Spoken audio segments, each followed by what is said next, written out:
Na. O tara, mag-gisahan tayo. As usual, mag-gisa tayo ng maraming kamatis. Gisa natin ng maigi. Gisa-gisa. Kaya giniling. Nang natunaw yung ano. Gisa nyo ng maigi, lagyan nyo ng asin. Yan na. Next. Ilagay ang carrots at patatas natin, yung mga dinice natin. Makikita natin sa final to. At yun ang next. Asin. At haluin natin, ano? Kaya natin lumambot yan at wala. Meron na tayong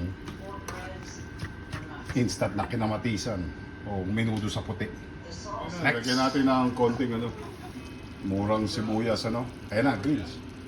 Menudong puti ni Mr. El Diablo, mga ka-El. Audi! Kain ng blues!